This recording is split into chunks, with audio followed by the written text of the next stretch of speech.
From throwing coffee in Malaysia to pouring milk tea across a counter in Guizhou, a disturbing pattern is emerging.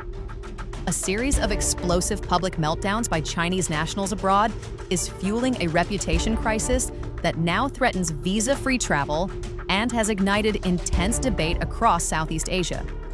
Why are these conflicts escalating so quickly?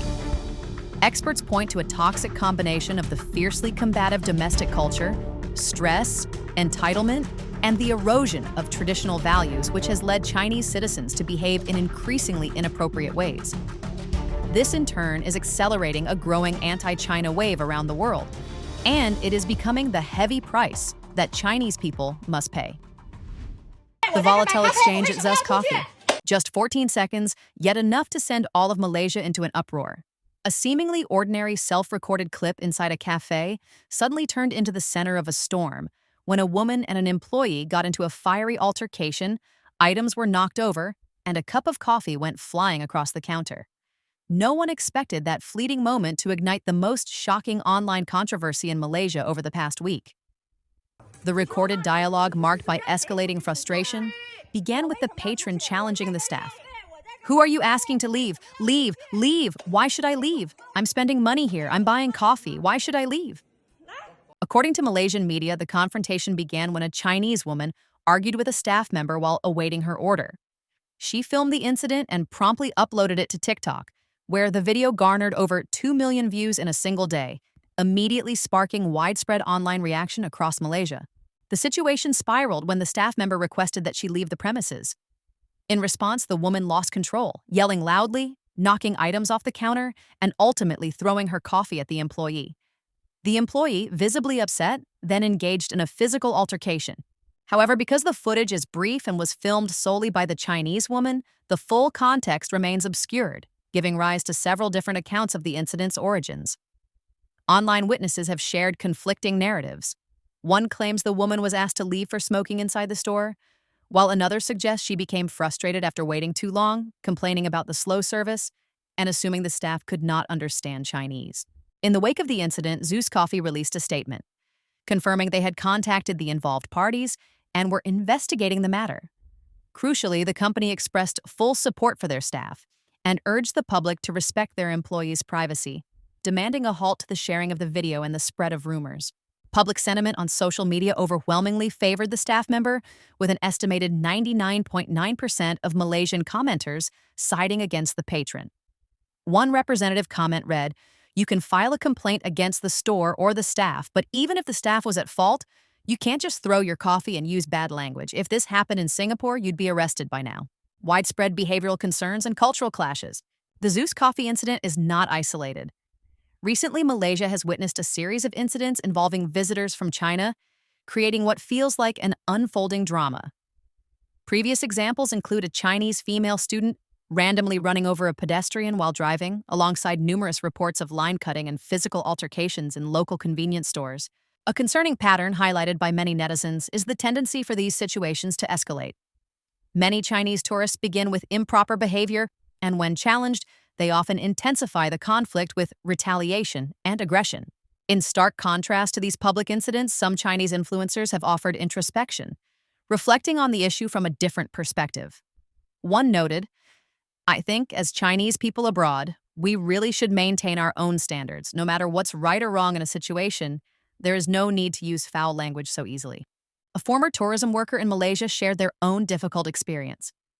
"When I worked in tourism in Malaysia, I saw so many fellow Chinese, most of them with quick tempers. For example, if lunch wasn't to their liking, or if the boat trip got delayed, or if the weather caused the trip to be canceled, they would just start swearing at me one after another. Yet they also praised local hospitality. Of course, I have to say, most of the people I know in the service industry in Malaysia are really great. Security guards, cashiers, and even the staff at the stalls. This pattern of perceived obnoxious behavior is not confined to Malaysia. A strikingly similar incident occurred in Guizhou, China, when a woman was refused a refund for a milk tea she couldn't locate for pickup. After finding the store, she retrieved the drink only to pour it out inside the shop before leaving. This act of revenge behavior is nearly identical to the Zus Coffee incident, demonstrating a tendency to express dissatisfaction through destructive acts. Underlying these conflicts is a fundamental difference in commercial philosophy. Business relationships should be founded on mutual respect, not the flawed notion that the customer is always right. However, a consequence of years of Chinese Communist Party propaganda is the erosion of basic moral principles, leading many to believe that the act of spending money grants them supreme importance and demands one-sided obedience. The involution of competition and shady connections. Further investigations have revealed deeper layers to the Zeus coffee controversy. Hong Kong YouTuber Jerison suggested the woman may not have been an average tourist, noting that her TikTok activity showed frequent appearances in Sihanoukville, Cambodia, a location infamous as a hub for scams and shady industries. These repeated visits have fueled suspicion among netizens that she might be connected to a fraud ring. Coinciding with the recent visa-free agreement between Malaysia and China, similar incidents and cultural shifts have noticeably increased. Locals have observed that, along with the influx of people, China's involution culture, an internet term for fierce internal competition, has begun to seep into the country's economy. A Chinese driver recounted the changing market dynamics. It's getting competitive now. I'm an old guy. I used to do wholesale. I would buy goods in Guangzhou, selling wholesale glasses. I've been doing it for 15 years and everything was fine. But since last year, things have started going downhill. Another driver articulated the frustration of the middleman. We're just middlemen, making a profit from the price difference in volume. But now, we can't even make money from the volume or the price difference. The profit keeps getting thinner. Yeah, a lot of Chinese people are coming here to start companies and they're pushing the prices down. Exactly. Since last year, they've been opening companies directly here and going straight to the manufacturers. The middlemen are slowly being phased out. No wonder I've been losing money, always having to cover the difference. This can't go on. The rising cost of a tarnished reputation. The persistent pattern of inappropriate behavior has resulted in growing frustration abroad, worsening the overall impression of Chinese nationals. This has led to serious discussions about the future of visa-free entry and safety policies. A tour guide specializing in European travel confirmed that the scrutiny is real. European and American countries are much more likely to give secondary checks to Chinese passport holders compared to others. The reason is simple. You're Chinese, and they assume you're more likely to bring in items that don't meet the regulations. Chinese travelers, the guide noted, are disproportionately subjected to thorough luggage and phone searches. The lack of consideration for local customs is evident elsewhere. An influencer filmed a hotel in Vladivostok, Russia at 3 a.m., remarking that despite the building being quiet, a Chinese couple was loudly arguing in one room. The influencer concluded, "After watching this video today, I think those who understand will get it." Security and neighbors had been called multiple times, yet the couple continued, leading the influencer to lament, "Our people's behavior really blows my mind." Another incident highlights a sense of Chinese exceptionalism abroad. At the Vientiane high-speed rail station in Laos, a Chinese tourist insisted on bringing his bicycle onto the train, repeatedly emphasizing that his actions adhered to domestic travel requirements in China.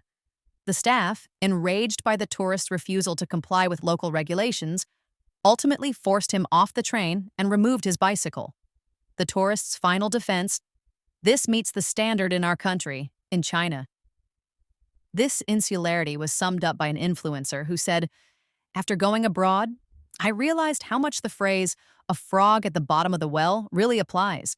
Discrimination or consequence." Chinese tourists often express fear of two outcomes when traveling: being labeled as uncivilized and feeling discriminated against. Unfortunately, one Chinese travel industry professional claimed to have experienced the latter firsthand. He filmed a video accusing Malaysia Airlines staff of discrimination after they requested cash, hotel booking details, and a return ticket upon seeing his Chinese passport, demands he claims were not made of other nationalities.